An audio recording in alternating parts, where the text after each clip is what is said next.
I'm in Manhattan heading up to SiriusXM to talk to one of Fantasy Sports Radio's most popular experts. But this is not just any expert, because she was one of the world's most famous adult film stars. I'm talking, of course, about Lisa Ann.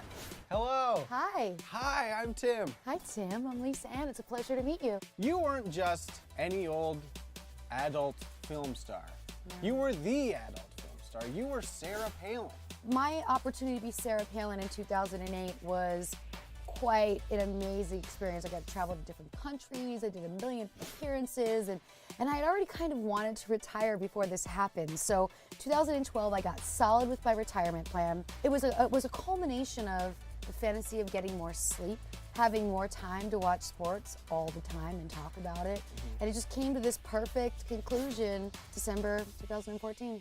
So how did you make the transition of being in like one of the biggest adult film stars to fantasy sports? Like, did you go to broadcast school or anything like that? Yeah, it was a lucky draw for me, okay? I was doing a show for Sirius in LA on Playboy Radio. My fans would call into the show and they would talk to me about sports. One of my bosses in LA said, you should go out to New York and you should speak to Matt Deutsch. Matt had a Playboy fantasy football show going, and he said, do you know fantasy sports? And this is where it got like, huh, I don't. But it's not hard to learn when you have a lot of other friends that played it. So I just reached out to my friends. I went back to meet with Matt and he said, let's have you do a trial show. And it clicked right away. You say that you've had sex with hundreds of athletes.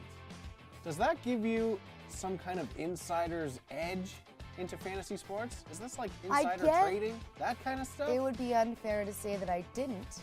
I try not to use it. But that's like what Martha Stewart went to jail for, right? You're the Martha Stewart of fantasy sports. And she really rocked prison, didn't she? It was well, I'm like sure you no would problem.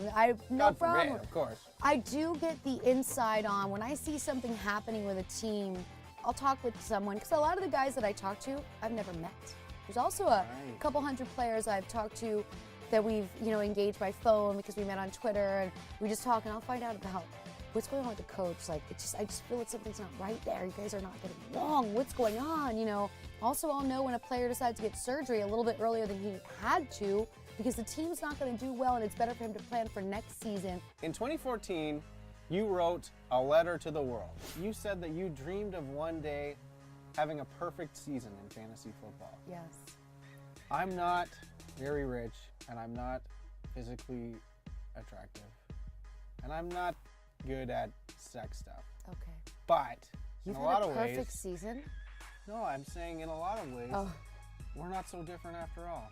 Oh, we're not different at all. We're all going for the same goal. But I was going to say, like, did you have a perfect season? Like, no, I haven't had a perfect season, but I also want one too. We all that's want the one. Dream. What would it feel like? I would want to not keep living anymore because that's what I would want it to be. You know what I mean? That's the peak. That could go on the tombstone. Oh. That stat sheet from that season goes on the tombstone. I'm always trying to think of a good tombstone. That gets read at your eulogy. Oh, man. Right? Congratulations on having such a successful transition from adult films to the world of fantasy sports. Let's say I want to make the transition from fantasy sports to the world of adult films. Do you feel like I've got what it takes? Of course you've got what it takes. I mean, it's all about your genre. I mean, you could definitely be in the reality porn genre. Why do you think it's not I like would you're be in reality porn? Well, because you look like a real guy. Right, you know what I mean? Man. Right, right. So you could be in that category and you could crush it. Yeah. And a lot of men like to watch a guy that isn't like totally shredded and all these cool tattoos because they're like, he distracts me because I'll never look like him. That's why Ron Jeremy was so popular, and you are a million times hotter than Ron Jeremy. And look how far he took his career. Wow. Well, that's very nice of you to say. Yeah. I'm like the rich man's Ron Jeremy. You are the rich man's Ron Jeremy. What a thing to have for the rest of my life. Maybe that's another good tombstone thing. That kind of is a good tombstone thing. Thank you so much. This has been a pleasure. Pleasure.